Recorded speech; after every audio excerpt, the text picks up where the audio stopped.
November 12th, 2024. The public can also access this meeting via WebEx. The Burlington High School Building Committee will hear public comments in person and virtually. Meetings are also broadcast live on Burlington Cable Access TV, and video recordings are being made. The meeting of the Burlington High School Committee will be held in person at the location provided on this notice. Members of the public are welcome to attend this in-person meeting. Please note that while an option for remote attendance or participation is being provided as a courtesy to the public, the meeting will not be suspended or terminated if technological problems interrupt the virtual broadcast unless otherwise required by law. Members of the public with particular interest in a specific item on this agenda should make plans for in-person versus virtual attendance accordingly. If you are participating remotely, please identify yourself by typing your name on the screen in advance and verbally once you're identified to speak. We request that you please turn your camera on. Comments and statements are limited to 3 minutes. So we'll do the Pledge of Allegiance. Pledge allegiance to the flag of the United States of America and to the republic for which it stands, one nation, under God, indivisible, with liberty and justice for all.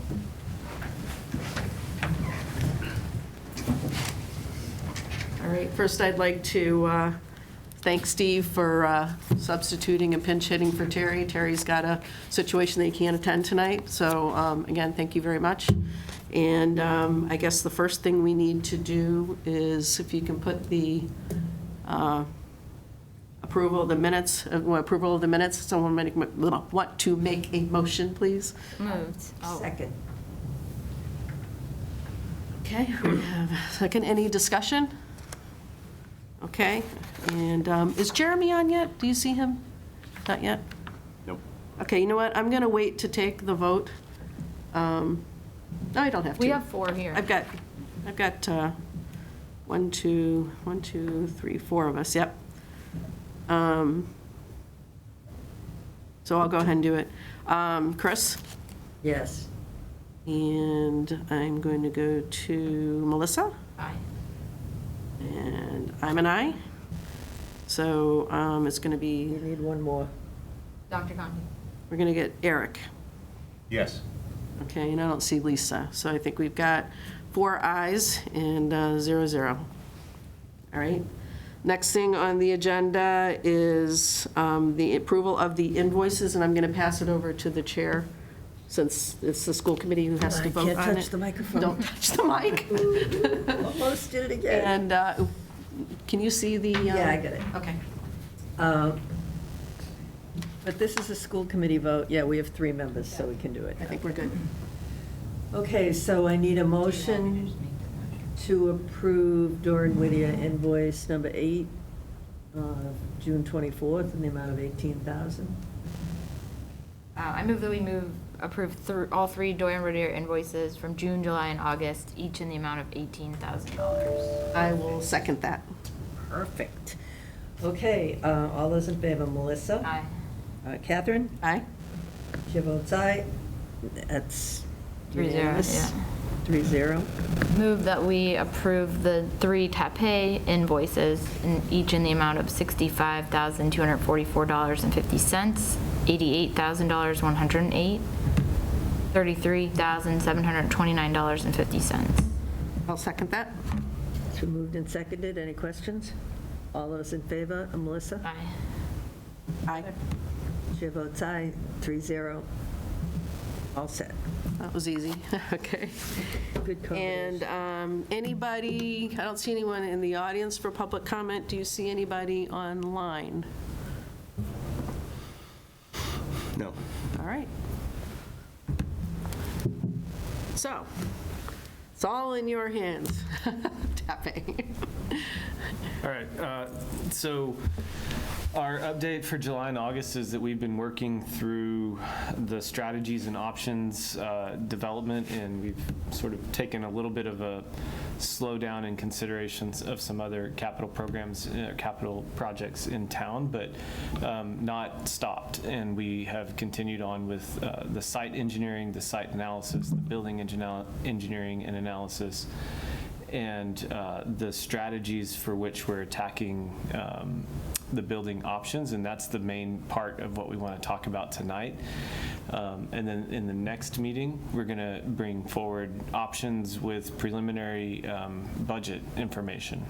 And so this is the last time to think about the project without having the Go ahead. without having numbers attached to it, and I think that's a good point to be at because we're really trying to hone in on strategies, and so tonight we're going to go through that a little bit. Seems like there are lots of options, too. Sorry? And looking through it, there are a lot of options that you all have come up with, so it's interesting. Yeah, so we've also made good progress on the teaching and learning side. So Eric and his team have completed the educational, or at least a draft of the educational plan and program.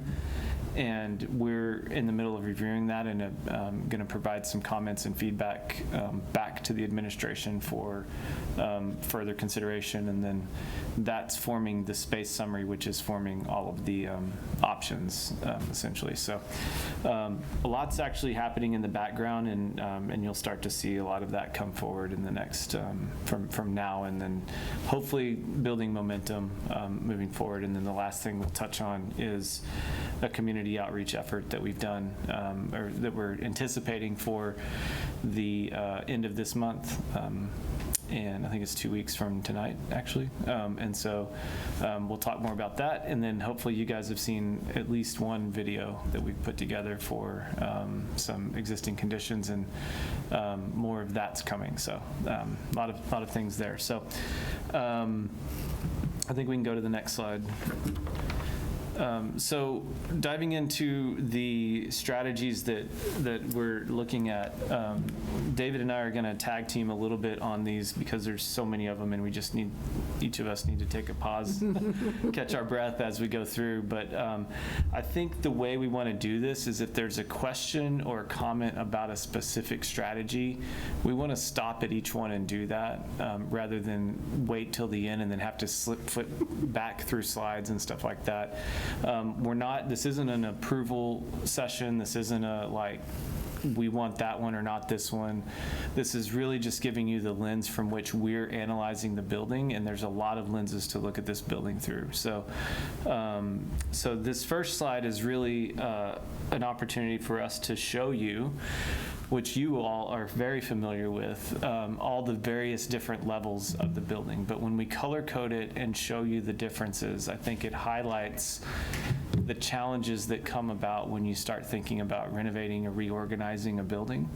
And having this foundation helps us understand how we can move forward, in the sense that you don't have one first floor, you have 8 first floors, and you have 3 second floors, and you have 14 or 15 roofs, and like that kind of thing really matters when you're dealing with a building this big with this much program, and how do we actually effectively manage that.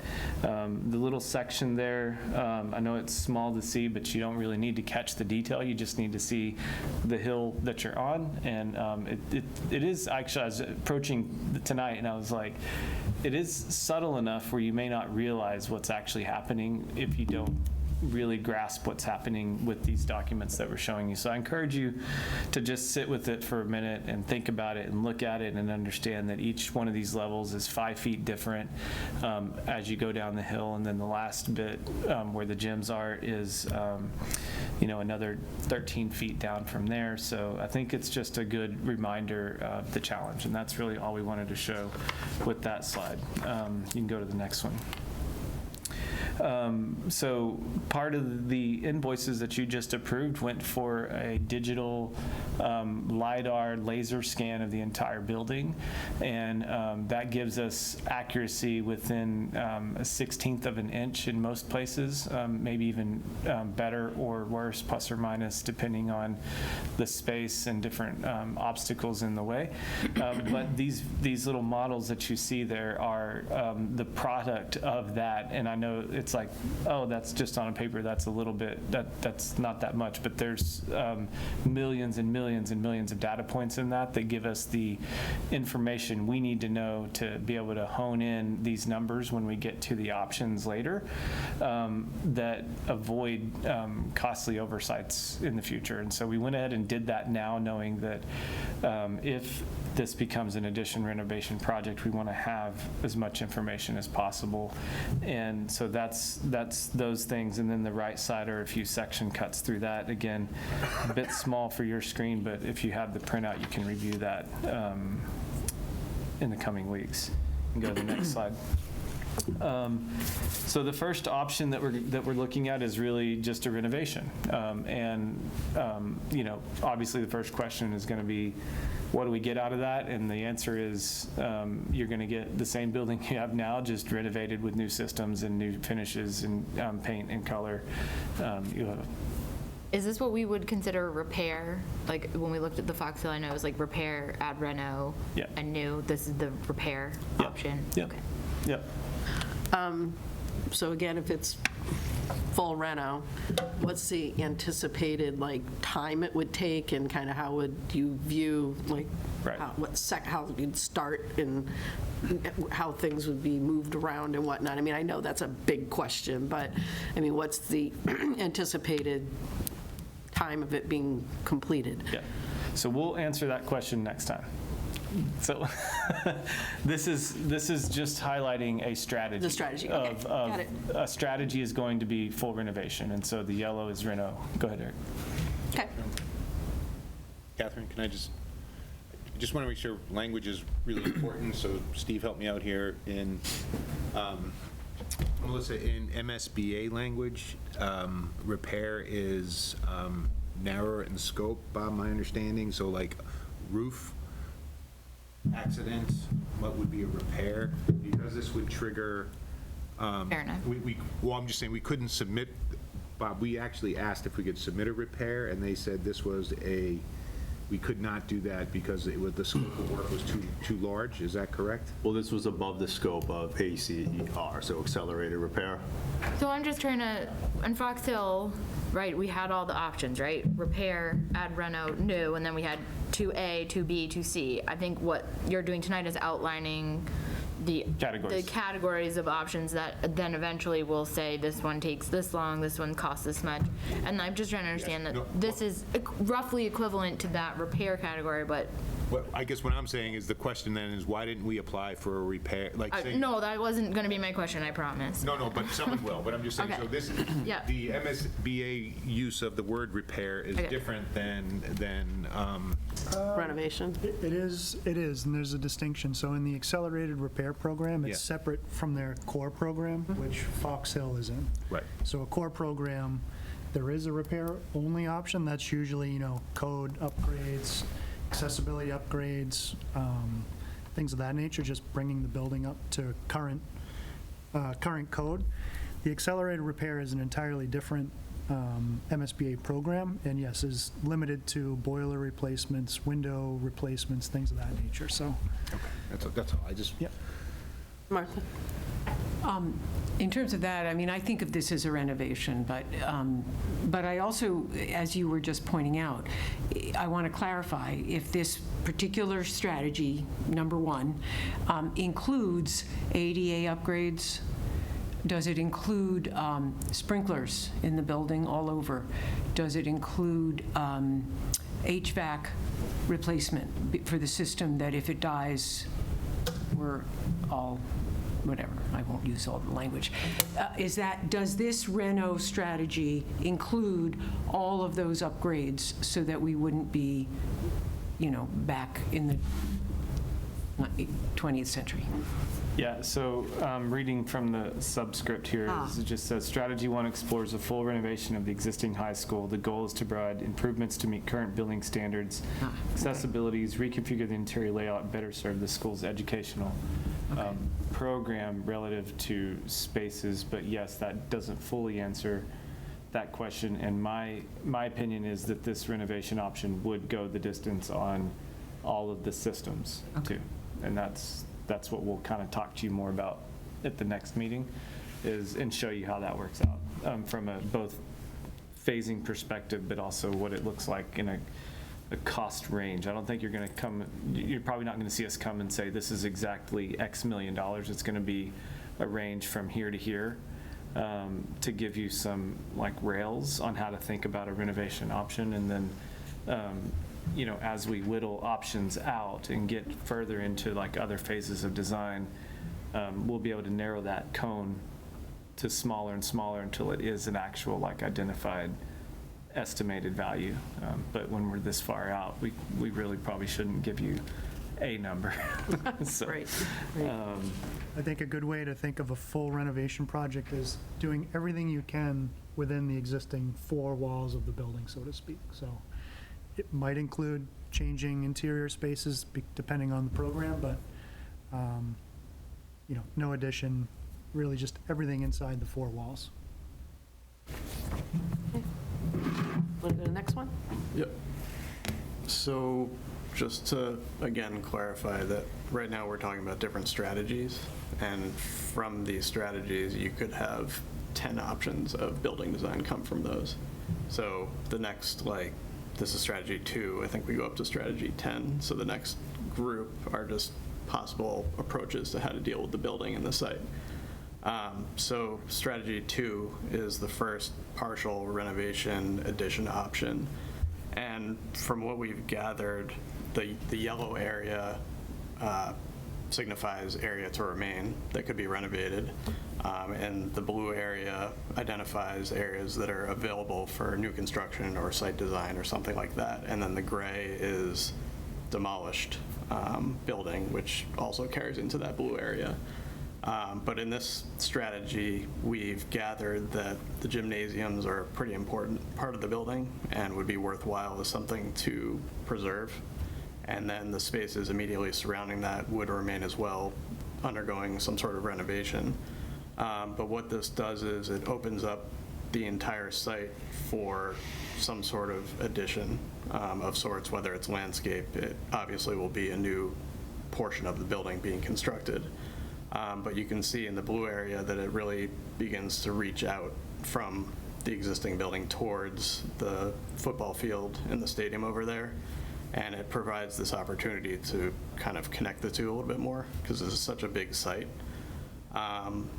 It creates this opportunity for a large green space that could occur outside the building for, you could have gathering spaces there, you could have outdoor classrooms, you could have anything like that. And then it also really opens up the facade to create this really welcoming entry to the building, which I think is a change from what is happening now. So it creates a lot of opportunities because there's a lot of site to work with in this strategy. Any questions on the second one, anyone? Chris? So I know you talked about grade and how there's like 8 different floors. I know there's quite a grade there going up and then down. Is the thought that we'd go around that, or would we be digging into it, or? So yeah, the big blue area is not the shape or size of an addition, and I think what we would be thinking about is the advantage of this particular strategy is that we can normalize floor plates and we can pick an elevation and build to that. And obviously the impact on the site is going to be greater as you go. If you see the little north arrow there, north is kind of up in the corner. The more northeast you head, the more the site is kind of dipping lower. And so the fact that the site is actually from high to low, from the bottom of the page to the top of the page, and if you can position a building that's parallel to those grade lines, then you can start to flatten out the building and make it a lot more handicap approachable and a lot more organizationally appropriate. And so this scheme was really this strategy was really focused on when we have this big blue area available to us, how does that actually work relative to this, just keeping that portion. And what we're really doing, if you go back, I'm not saying you go back, but referencing back to this first page where we had the floor plate diagrams, a lot of these strategies are based on how do you actually organize and connect floor plates without a ton of ramps. And so I think building that building, any building within that blue area on strategy 2 or any of the future strategies we're about to show you is going to have a lot of site challenges to them, but we're planning on mitigating that as we talk about it. And the one thing we're not really addressing tonight, but you'll see us address, and as Catherine had said before, what's the phasing like? What does that look like? And obviously, you can tell from this strategy that we're going to be coming back to you next time and saying, this requires a whole bunch of temporary schools somewhere, because you can't knock all that down and rebuild an addition without placing students and people in the building somewhere else for a bit of time, and that's going to affect your cost and phasing and duration of the project. But it's a reality to what you're working with here, because you can also see the wetlands and the setbacks and all that stuff we're dealing with. And so hopefully these strategies are helping people orient what the future conversation is going to go towards. And all of those things that you're thinking about will become a little bit more clear when we present the options relative to them. So that help? Perfect. Okay. Anyone else? Anyone online, Bob, that you see? Any questions? No one's got their hand raised, nope. I'm going to go to the next slide then. Okay, strategy 3. So we started to think about keeping another section of buildings. So working from the gym top of diagram downward, southward, we're keeping the next level of building that turns out isn't that complicated to tie into the last level of building.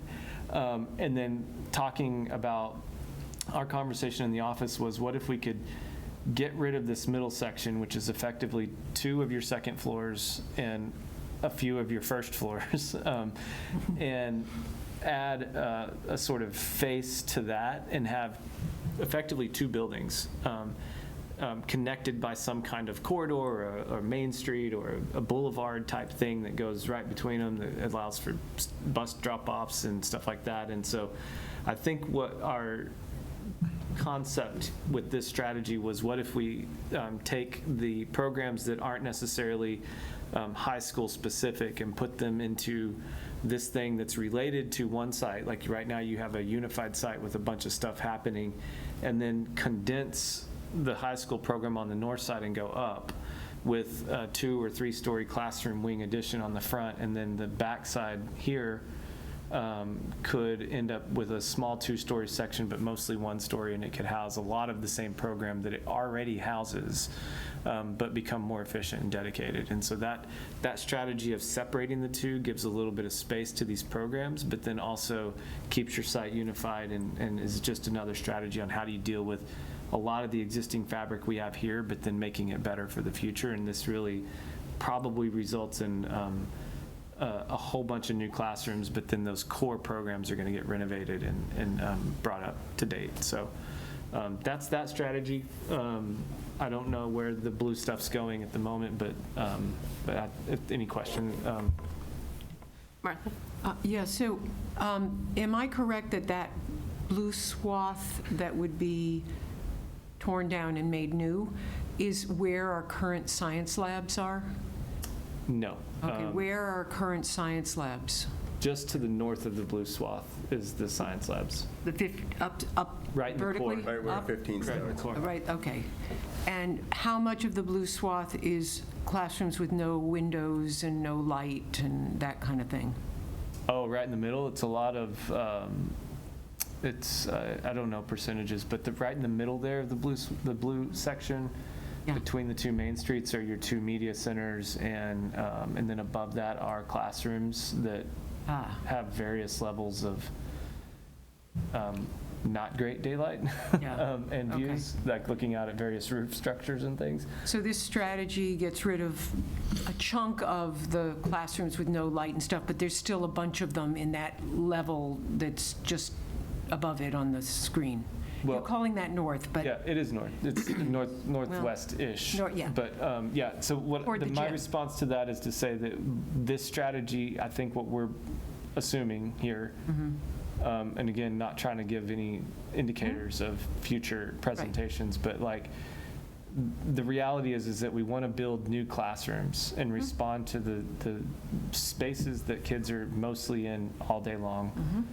Science, core curriculum, any of those kinds of spaces. Build that new on somewhere in the blue. Okay. And then all of that yellow becomes core program for the school. So you'll notice if we take up on the downside, on the south side, Okay. that becomes a separate facility that's maybe more community-focused elements. Well, the cafeteria's in there, and if your high school's on the other side of that, you don't want your cafeteria there, so maybe that core area where the science rooms are now becomes some kind of cafeteria with Outlook or something like that, and then you're building a new core classroom wing that has all of the 21st century learning facilities for classrooms. But you don't have to build all the big core spaces, because that's already there, it's just reno. Okay, and my last question is, you talk about it as two separate buildings, the two yellow parts, but will they be connected, or, and you're, yeah. And again, we're still developing this option in the office, but they probably would benefit. So there is actually an underground connector between that end and the front end, or between those two Yellow ends. sections? And Underground. so I think we would try to work on some way to have shared plant or shared facilities so that you're not having to manage two separate buildings in reality. Mechanically, you mean? Mechanically and systems-wise, I think that would be a prudent approach. And some connector, lifeline that connects the two. But again, maybe we may find that it is more efficient to have a smaller, unique system for the one side and another thing for the other, and we really do sever them. But that's what comes in, if you guys, if we do a scheme and you like it, and it stays on the boards for PSR, or, for PSR, those are the kinds of things we'll get into in more detail and give you more clarity on. So my question was more the connection for students and people. So are these buildings going to be connected for students and people? Not with, the way it's currently thought of with Okay. the strategy is not with a building, Okay, but site design would do that for you, okay. so. Anyone else? I just want to add to that. I think, again, it's not developed yet, but one of the things that Chris had just mentioned was that maybe this would be more not student-based if it was a separate building, and more of Right. administrative, maintenance, and et cetera, et cetera. Great, that's what I understood too. Chris, you had a question? So I kind of really like this, and I'm just trying to think MSBA-wise, would this be the opportunity where we could also potentially split this in the project of go for the main building for MSBA and then keep this other building for either a bond or something else that we try to do as a, because if it's going to be administrative and not part of the school, that we keep as the town to try to do on our own, so we get the funding for the main part of the high school, because our biggest problem is this building is just too big for the students we have. And so I'm just trying to think funding-wise, and if they were split, and with the main project go through MSBA is just this main building here, we have the separate one. Actually, Bob, did you want to? So the current project is not in the MSBA pipeline? Yep. So maybe in the future, Yep. I think is the question, but right now, Yep. no. No, I mean, but we were generally doing this as a one or the other, potentially, correct? No, This- so with Fox Hill, we were accepted into their pipeline, right? So with MSBA for the high school, we have not been. No, correct, So we're but still we're- following the path line. Exactly, that's what I meant. And what we're trying to do, Chris, at least from the conversations I've had with Terry, and is we're following that MSBA process so that, for two reasons, right? I mean, obviously, we want to come up with a plan that we can present to the town. And the goal, again, is to be able to go back to MSBA and say, hey, look, we've done all this work. And, there are other schools, from my understanding, that have been in a very similar situation that we are right now, that they have given funding to. And maybe with us doing this extra work and, the little, a little time in between, and, them knowing what we're doing with Fox Hill and all that kind of fun stuff, that, we can present it properly this time around to hopefully get all the funding and not trying to have to piecemeal the project. And like you were saying, it's not that that's a bad idea. I mean, maybe that's what we end up doing, but the goal is to present the whole thing to the town if we have to fund the whole thing, or to MSBA to try and get some funding in the future. And that way we know what our options are, we've got the dollar amount, with the timing and all that kind of fun stuff. Yeah, no, totally agree, and totally hear that. I'm just trying to think, into the future here. Because if we are separating, let's say, BCAT and administration off, and then we have a high school, and we've seen the past history of MSBA and knowing the future, it could just be an interesting opportunity of knowing the square footage, and that this is just, the students, we can be creative with some of the plans that we're starting to do here, which I really like. And then the town gets to make the decision, okay, here's the high school that if we go forward, MSBA could potentially go for. And here's what we want, because I think that's what, as a town, we're going to kind of struggle with, of having such a big building and multi-purpose uses, and then what we're going to potentially be available for here. So just looking at the options. Martha? I'm hearing what you're saying, Chris, something I hadn't thought about, and I don't know if it's, I'm not hearing people's responses to what I'm hearing. And so let me try. I mean, maybe it's not what you were suggesting, but what I think I'm hearing is that if we propose a project that's smaller than the current footprint, because it doesn't include that yellow block on the bottom, and I know we have only seen 3 of the strategies, then if we were to propose to, I don't think MSBA is going to ever fund this the way it is, because we have 900 students in a building that was built for 2,000 students, and we all know we're using it. But if we take that chunk off that's not being used for high school students and just we can design the whole thing, but only put in a statement of interest to MSBA for the section that would be for the high school. It would include the gyms and the classrooms and such, but it wouldn't include the other parts of what we've been thinking about as all one project, because right now it's all one building. I don't know if, because it's all in one physical building now, but this kind of a strategy, and I think there's a few others that might fit this, might be, what if our SOI to the MSBA is for a building that's closer to right-sized for 900 students, or 1,100 as we're looking at? Would it make it more likely that MSBA might include us for this project? So this is okay. I'm going to go with Chris and then with you, Eric.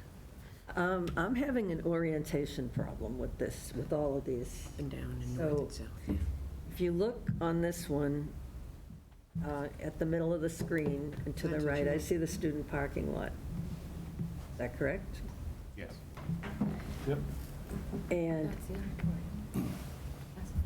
yeah, but it isn't. Entrance is right I there. mean, if this is the road, then the gyms are at the bottom, they're not at the top. Gyms are up there. These are the all the way gyms. around. Main entrance is right here, Chris.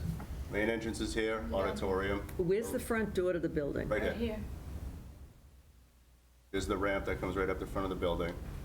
So, and we're sitting right here in this room. All right, on so where's the backside. circle in front of the It's building? not in the drawing, but if you look Oh, I right through the see. light gray, it's right here. Here's the entrance going into the circle right here. And it's just not the way I picture it. Like, if you walk out the gym door and walk across, you come to the student parking lot. No, If not you from walk the out gym the gym door. door, Yeah. you're right here where voting is, right? Yeah.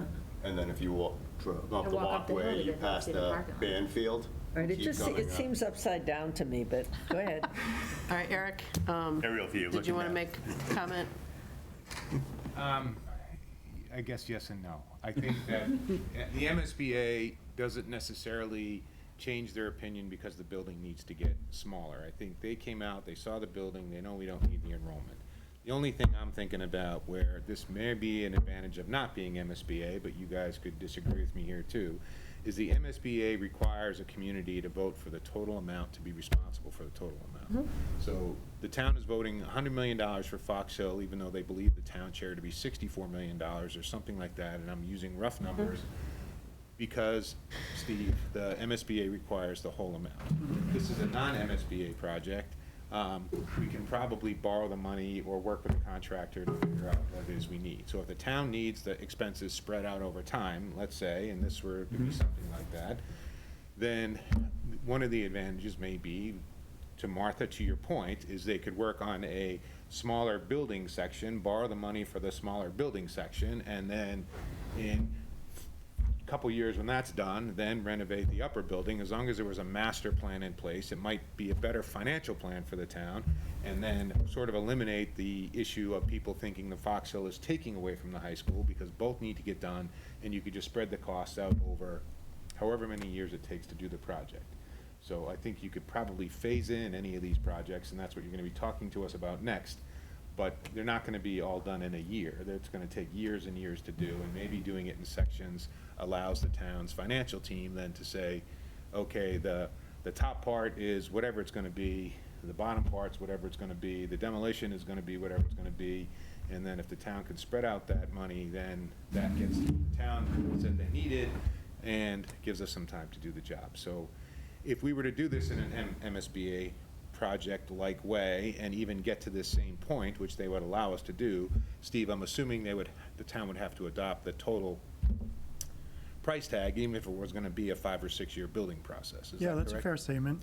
I would just, kind of coming back to the options, between the building, the elevation changes, the site, the wetlands, you're already confined to what is possible, even though there's 10 or so strategies. It sounds like a lot. You might quickly realize what might truly become possible, or what, overlaying what you prefer with what you can do on the site. I would urge you to kind of keep that in mind and take the best course for the school and the program, and then if you're fortunate enough to get accepted by MSBA, figure out how they overlay on top. How they what? How they what? How they would overlay on top and work with your town.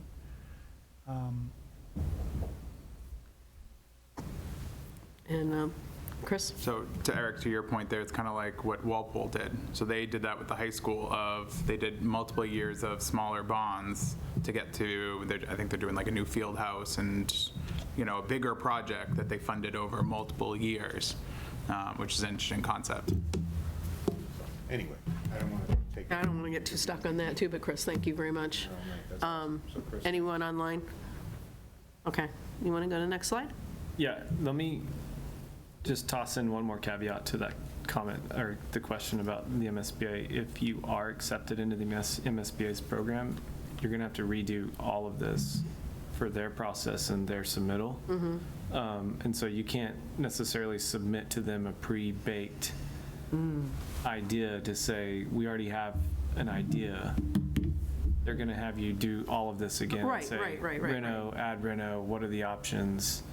And you may arrive at the same spot, but they're not. I don't think they'll select you based on the fact that you've shown feasibility for some project. I think they do a needs-based acceptance and then let their process determine the feasibility. So I just, I think we should keep going, but I just wanted to say that I don't know that this process will highlight opportunities you can include in the SOI, but I don't think having options or things developed out of this process is No, going to raise. that's not what I was saying. Yeah. Not you, I'm just Okay. making sure that.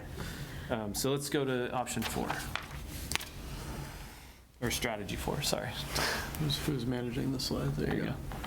All right, so strategy 4 is to think about removing the upper portion of the building, which is towards the southern side of the site, and renovating the northern portion and I think you're on, yeah, you're right.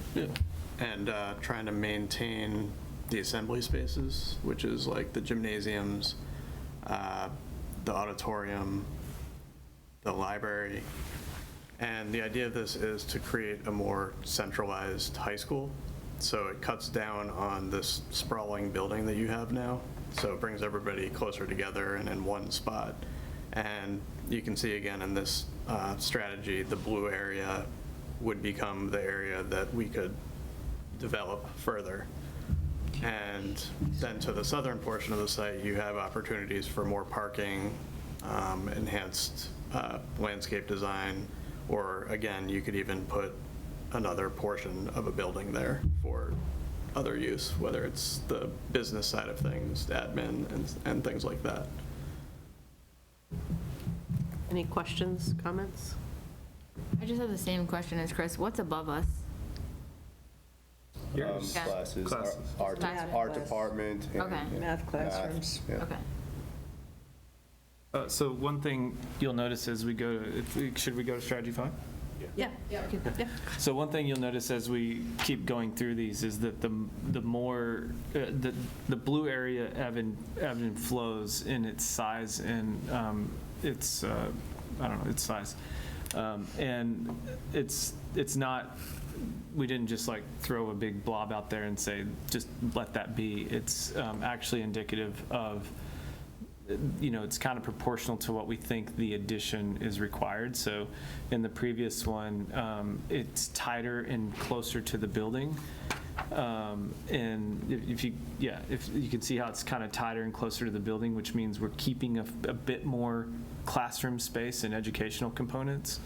And this one is a little bit more widespread, and that kind of starts to, you can infer from that we're taking off more classroom space, which means we've got to have a bigger addition, which means the blue area's got to be bigger to accommodate that, right? So that's, if you read into these a little bit, you'll know that the blue area is big because we're trying to get more in it, and more has to respond to what we're taking off. So strategy 5 here is basically the opposite end of the spectrum and saying, what if we keep the top, the what we call the high end of the site, and we've labeled it as elevation 0 because this is the top and everything else, in our opinion, goes down.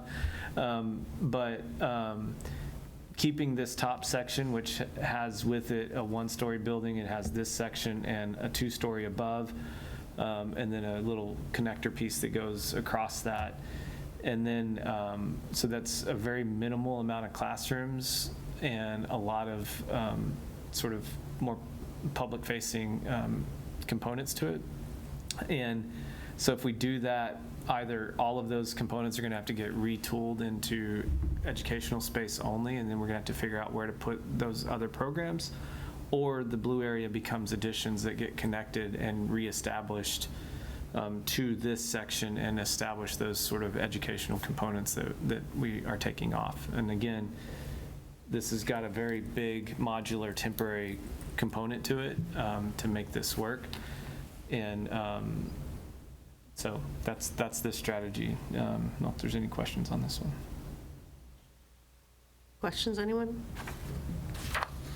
Okay, you want to go to the next one? Yep.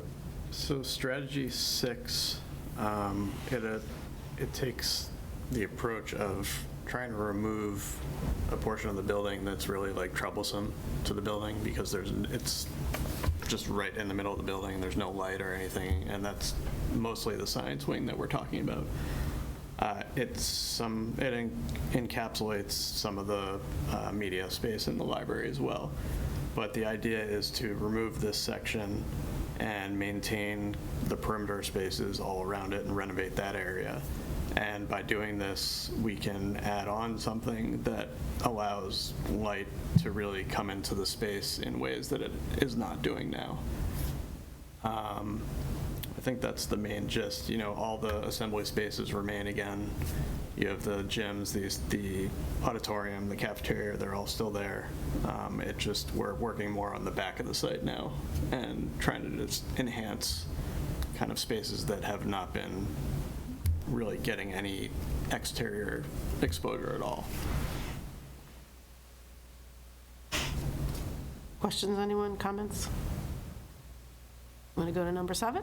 Okay, 7. So this one looks at just keeping the 2-story portions of the building, which has got this shape. I don't know what you would call that shape, but that's the shape. And keeping that, and then probably that requires on the north and south of that, you're severing the building. So we're going to have to deal with, we'll have to deal with how you reface those or whatnot. But that, interestingly enough, could be enough space to accommodate the high school only program. And then you're talking about an addition that gets your core program back in it, like gym, cafeteria, auditorium, those big spaces, if you rebuild them. And so this is just an interesting look at a project that you could possibly do without temporary school, because you can keep the kids in it or do some kind of reconfiguration, but is going to require a lot of other work around it. And so that's very disruptive in and of itself. But it's just like when you look at how the building is compartmentalized and all the little levels and stuff, it made sense to us that there's only a certain bit of the building that's 2 stories. So what if we just kept that, worked with it, and then did everything else on the sides? And that's what drove this strategy approach. So, Questions, anyone? Martha? So, are these spaces like where there isn't a hallway to get from here to there, and that's the part we're going to keep, or would that get renovated? Like the art room and the Yeah, we would- upper library, would that get renovated so that? yeah. Okay, it is that area, but it wouldn't stay that way? Yeah. Okay. Yeah. Want to go to number 8? So strategy 8 is almost an inverse of. Time out one strategy- second. I think we're still on slide 5. There we go. Okay, we got it. All right. They all say It's 5. 8. It says 8 Section now. 5. Got it, section 5. Yep.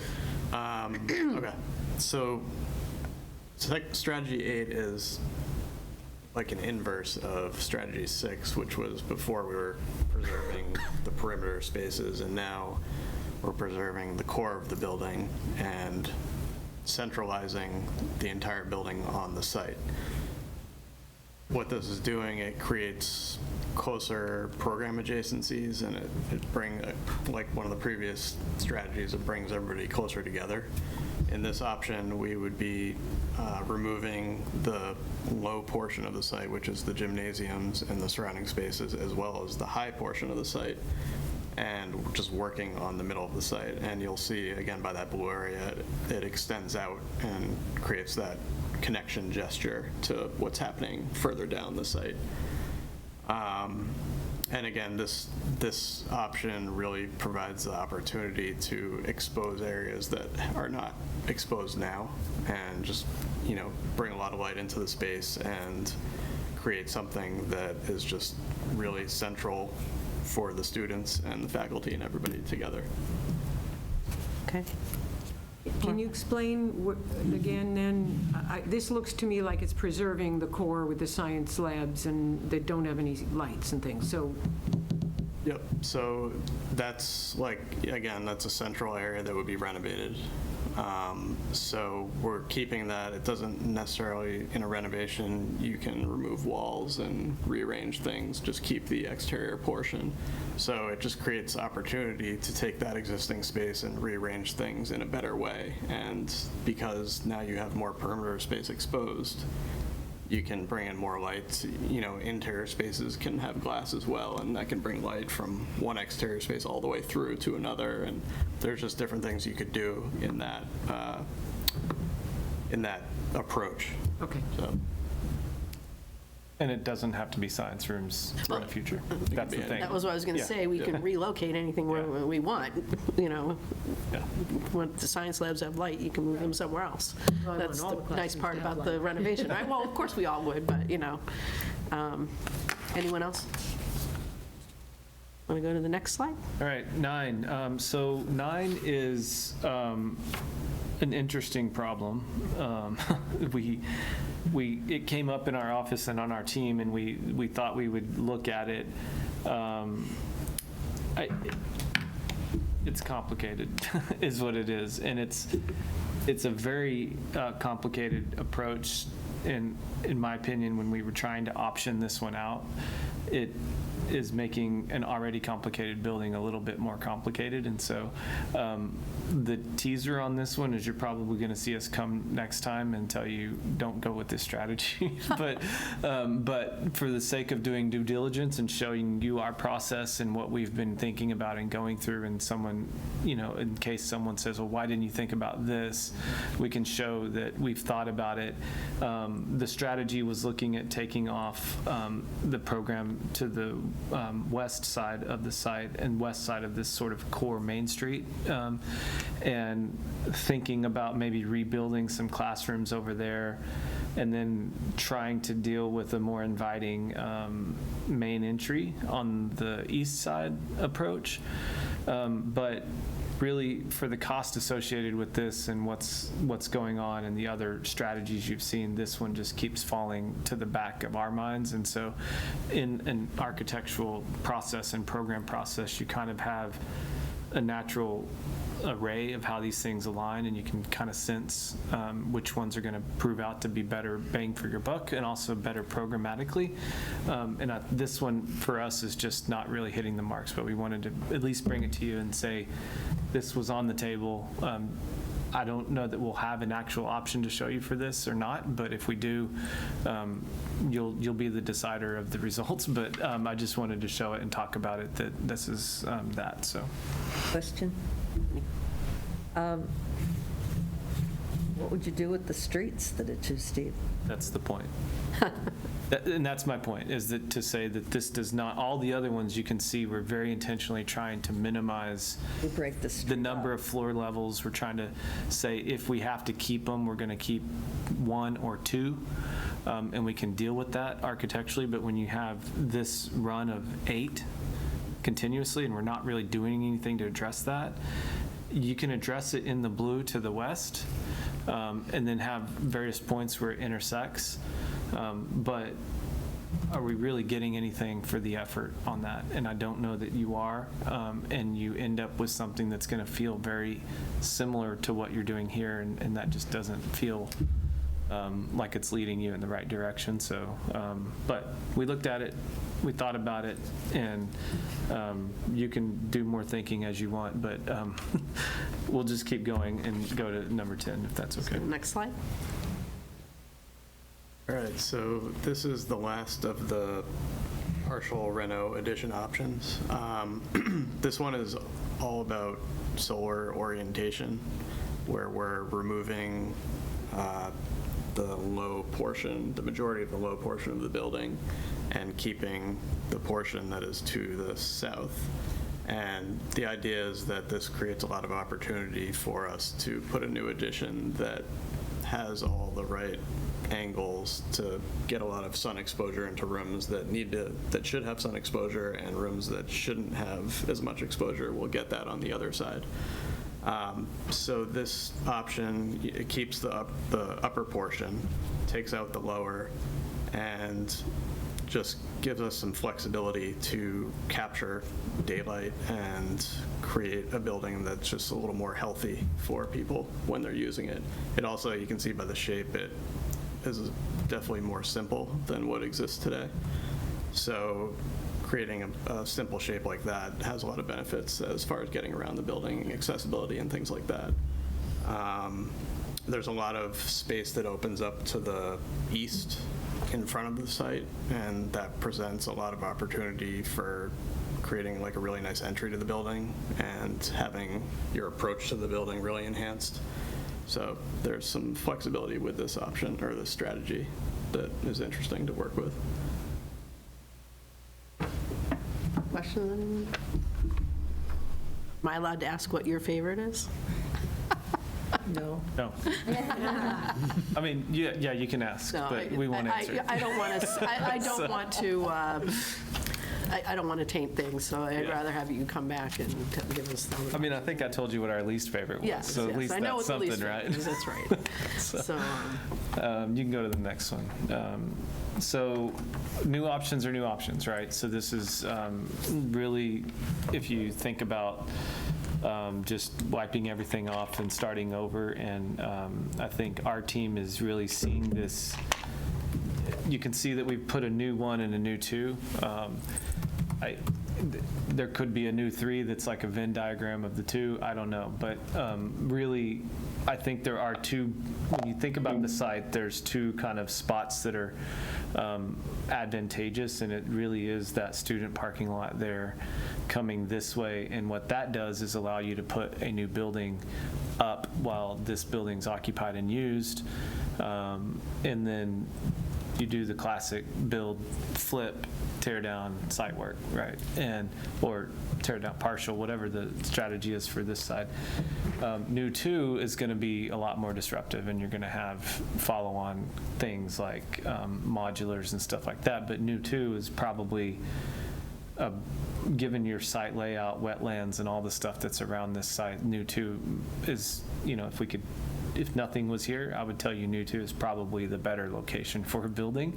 But you've got things here, so we can't have that mindset. But you're going to see new options in these locations, and it may be a couple of options in new 1 and a couple of options in new 2. And so we're fully expecting next time we have a meeting that you're going to have at least one option for each of these strategies, and maybe more. And so you're going to have a lot to think about.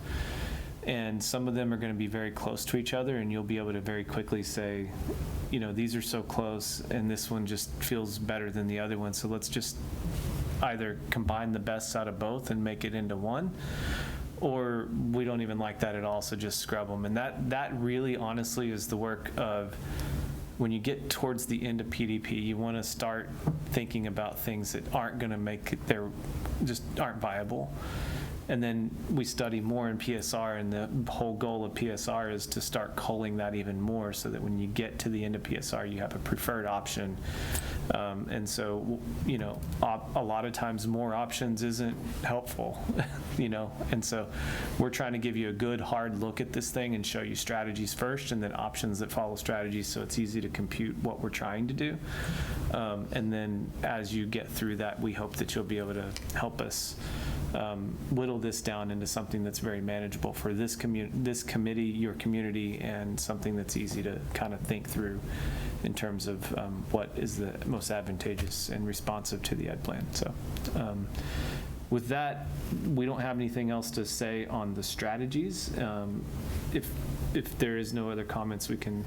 No, I was just going to say, I was, when I had a chance to look at everything today before I got here, didn't expect 10. So I really appreciate that you've come up with so many different ideas to, have us start thinking about. And I can't imagine I don't know how difficult our site is in this building compared to some of the other projects you've done. It just seems like this is a very complicated site to work with. So the fact that you came up with so many strategies, I was very impressed with that. So thank you for all the hard work and that you all put in. And I know we're paying you for it, but it's, it's still, you have to be creative and really think things through, and trying to be sensitive to, what we're trying to accomplish. So thank you.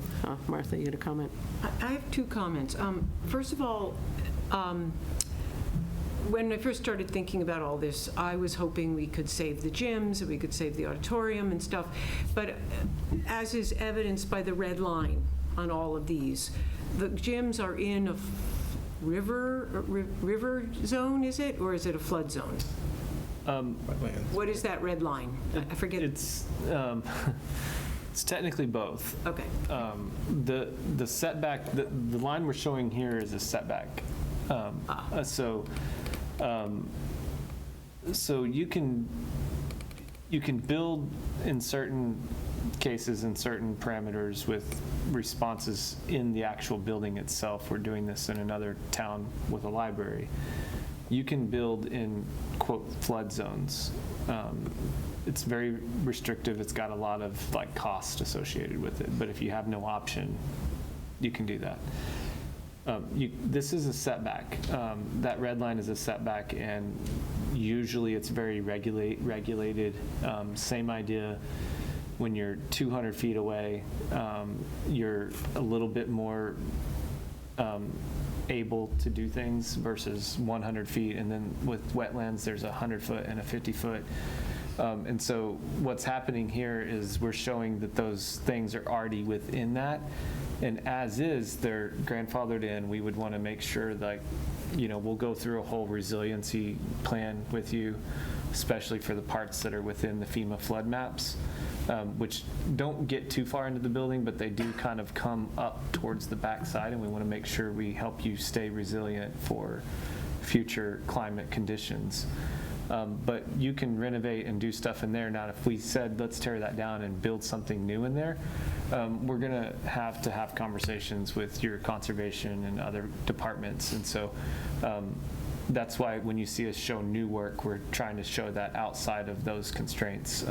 And I think that's evident throughout all of the blue zones you've seen on these strategies, so. Yeah, so, I mean, so obviously, if we choose to keep them, we could keep them, and I'm glad to hear, I mean, the thing, obviously, do we want to keep them if they're in a flood zone or whatever? So there are some things that can be done, but it will impact my sort of thinking and choosing, and I just wanted to raise that issue for people, because I know it's very enticing to keep the gyms and to keep some of those things, but there is this issue because we can do resilience, but that doesn't mean there isn't going to be a flood. Yeah. And that could have costs in the future as well, because floods are coming. And the other thing, and I'm not sure, maybe this comes in the next round, but I've been thinking about this project for years, and imagine, like, how could we do swing space? And I've worked in school districts where they had an empty school where the kids got moved into the old empty school, and then they built or renovated the other building, and then they did it again with a different building. And we don't have that here.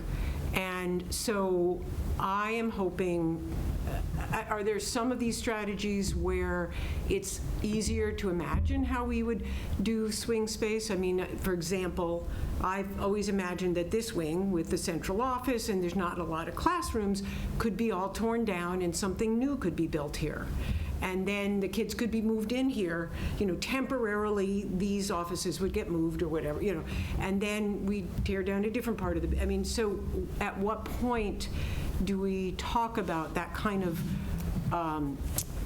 ways to make it happen? Because that impacts timing and cost and whatever, but it's part of what we have to pay for in Burlington because we don't have other spaces. Or do we rent space in an empty office building or whatever? So when does that conversation happen? And are you thinking, like, when you look at those 10 strategies, do you envision in your head where that swing, moving the kids from one area to another would happen? Did you folks do the Arlington High School?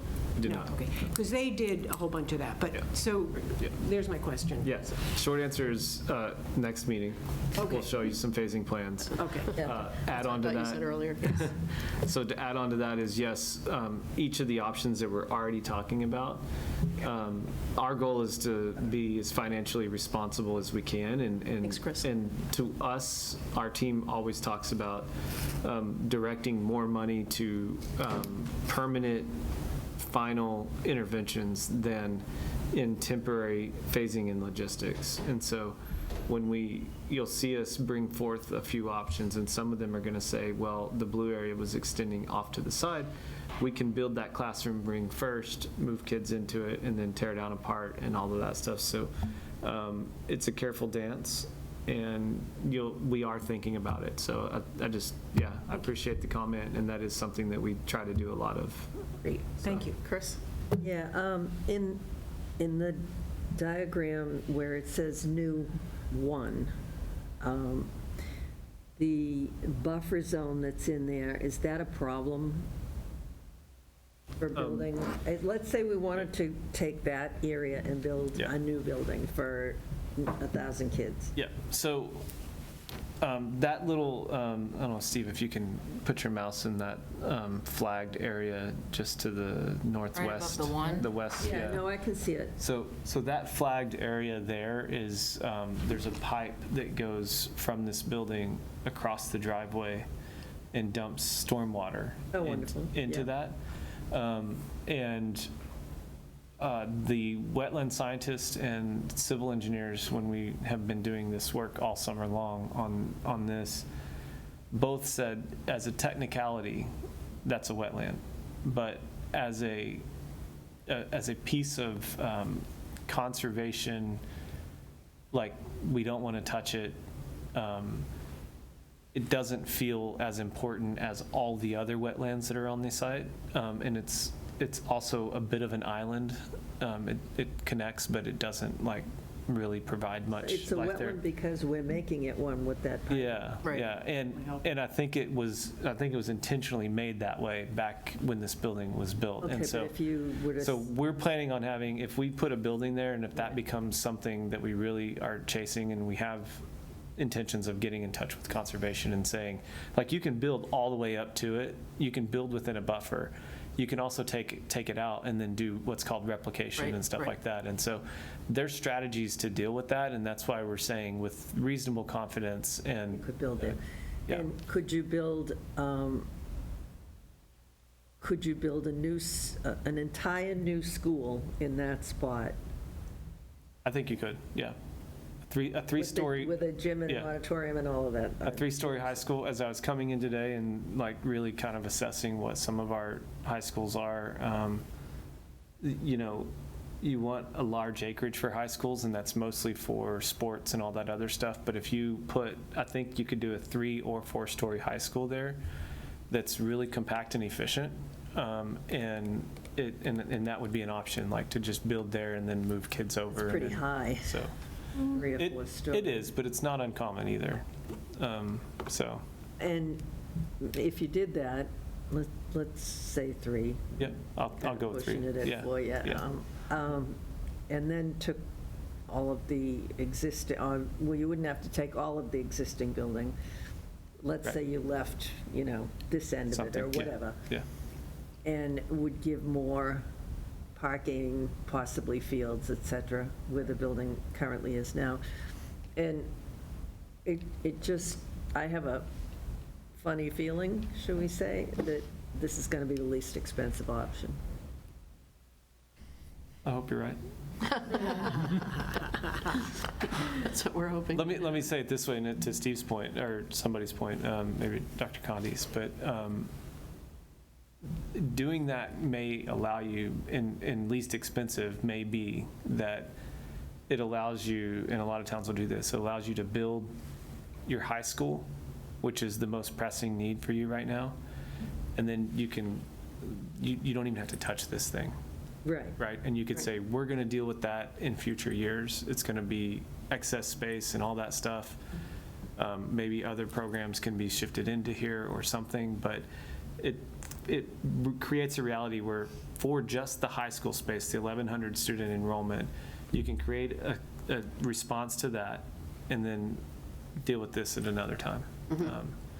So. Although I think it would be a mistake to leave this entire monstrosity sitting here. Yeah. Right. Mothballed or something, I think it yeah. would be a mistake to do Yeah, that. I yeah. think, we'd have to address it all. I think that's right, and we'll get into more of those details with this committee over time, and that's what you guys are here to help us do, but I think You heard it here first. You're onto something, I suspect that yeah. will be the most efficient plan. I was going to say, as Martha's comment and Chris, your response, like, the levers and knobs you turn between temporary classroom space, you think about what that costs you Yep. in dollars, what it costs you in schedule. I think you're already started, the wheels are turning, you're already kind of seeing the possibilities, but it sounds like, the next step will make that a little more clear. But you're right, and anytime you try to temporarily house students, whether it's in a part of the existing school that needs some temporary work, or temporary classrooms, modular classrooms, it's kind of sunk cost, right? If it's temporary, it just has that stigma to it, as it's, Waste. a waste.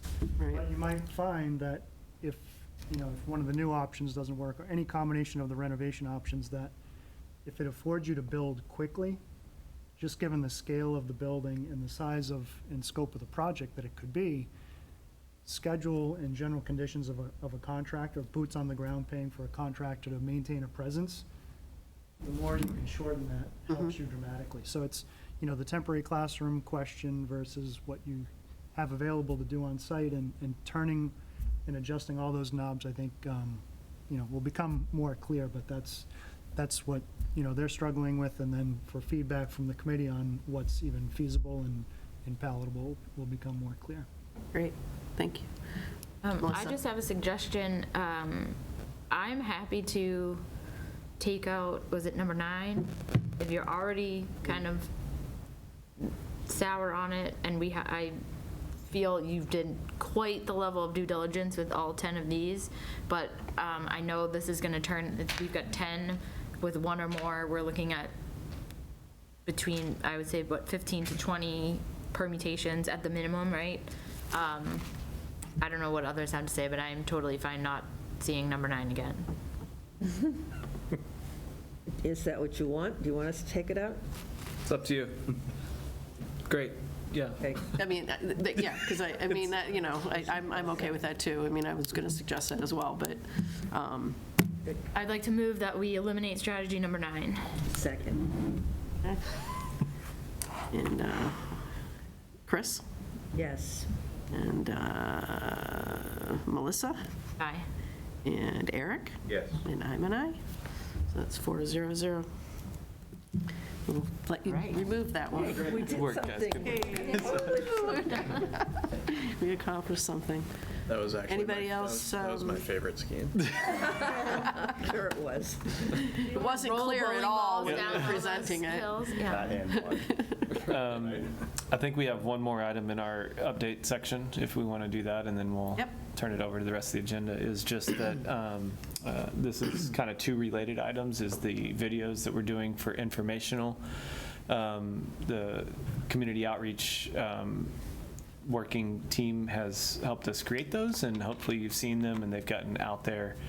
I think we're excited to, the next one will start to bring out options and strategies. And so we're planning on, we were going to actually put that out next week when we thought we were doing a meeting before this, and this would have been a month ago, and then this meeting was going to be options.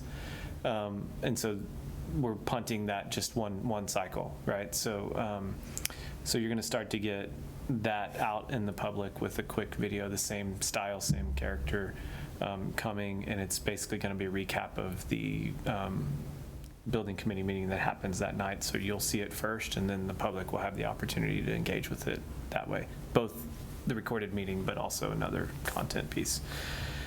This on the screen is a listening session, and it's kind of the first big opportunity for the community to come out and provide any kinds of thoughts or data or whatever they want.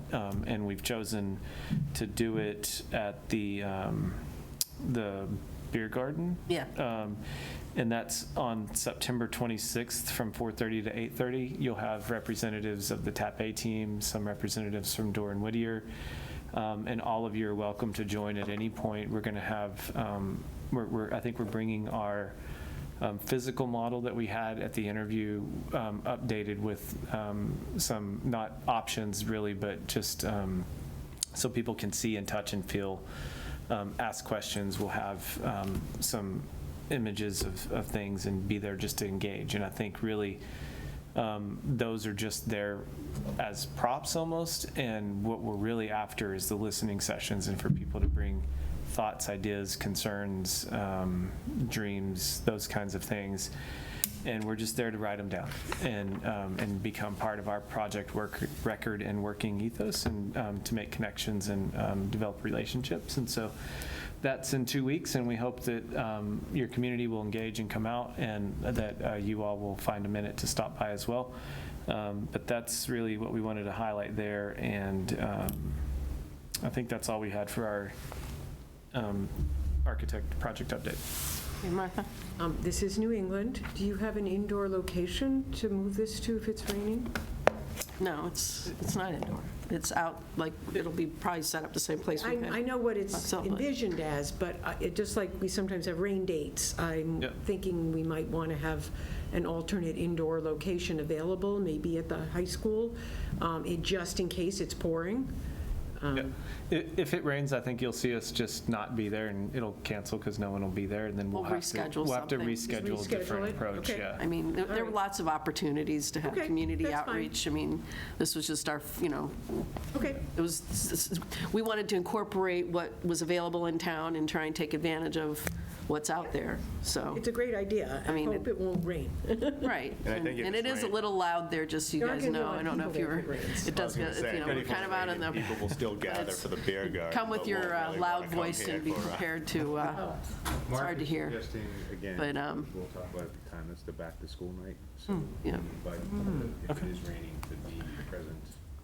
And we can do both. So and by all means, if there's back-to-school nights for here or any of the other schools and towns. Just the high school. Yeah, just Which date is let us that? know. Eric? The 26th. Same Oh, it's the night. same night. Same night. Oh. Okay. So, again, Rain date at the back-to-school night, is that what you're suggesting? Yeah, that's not bad, yeah. just in Okay. case, so Okay. we'll talk about it. Yeah, okay. I have one question. Yes. yes. You guys had the like Woburn High School fits right here too, right? Was that you guys? I don't know if, like, I think that would be kind of, we don't have to say Woburn because I know it's bigger, but just showing that like, hey, this could slide right in here in the student parking lot, I think would be like, all of us are kind of like, well, I think everybody, I think most people are like, where are you going to put a high school? Where are you going to put a high school? So- At the community forum. Yeah, well, you said if you have that Yep. model, Okay. I think even just putting one block, I know, because like the Woburn one was like 3. Yep. But if we're kind of narrowing down on the student parking lot there, if you had something that said like, this is one of our strategies, you can put we think we could fit a new school right here, you know? Okay. That's great. The kids won't like it, they'll have nowhere to park. Oh. Park in the turf. All right. Park Any where? other questions, The turf comments? field, yeah, that'd be great. And then working group updates is next. I'll do these. So we've actually canceled a few of these in the last 2 or 3 weeks because we were kind of pausing for a minute, and we'll pick them up. But the educational planning, learning technology is really going through the draft ed plan, and we're starting to get the feedback on that. And then now that we're doing options, that group is going to be looking at how the ed plan is responsive to, or sorry, the plans are responsive to the ed plan. And that's kind of the educational look at the building. The sustainability group has been looking at an owner's project requirements, which you may hear us in the future say OPR on that. And that is really a kind of robust document that lists out all the things that are desired to be outcomes, that kind of drives outcomes of the building. And once that group is done with it, along with the facilities assessment, because a lot of the markers in that will become how you assess the facility, right? So those two groups are looking at the OPR, and it's also called the basis of design is in there too. So you have like these 2 benchmarks within the same document. And once we marry those 2 things together, we'll bring it back to this committee. You all will choose to make edits or not, and then hopefully at the end of the day adopt it so that that's something that is a continual feed for us, especially as we get more into schematic design and everything, because at this level, most of the like concept options we're presenting are going to be largely responsive to this, but I won't be able to like pinpoint specific measures that do respond to these until we get into like refined options later PSR and schematic design. And then we'll take this document and be able to say, you said this here, that's why you got this here, right? So those are those 2 things. And then community outreach we've talked about, and that group has been meeting pretty regularly to make sure we hit those, so. Okay. And I have been pushing the videos, so I did it at the school committee meeting on Tuesday night and made sure that we try to mention that as much as we can, because I think it's a good way for people to just kind of keep track of what's going on and what the next steps are. So I'm looking forward to seeing the next one as well. All right, and any other topics anyone wants to bring up? Public comment, anyone? So, Move we adjourn? no, we have next meetings. Let's talk about that first. Nice try. Tried. So the next meeting is October 10th at 6:30. One after that will be November 14th at 6:30, and then December 12th at 6:30. So now, if you Move want we adjourn? Second. to. All right, so all in favor? Aye. Aye. not even going to say the names. You don't need a roll call, we're all here. You don't have to, we're done. All righty.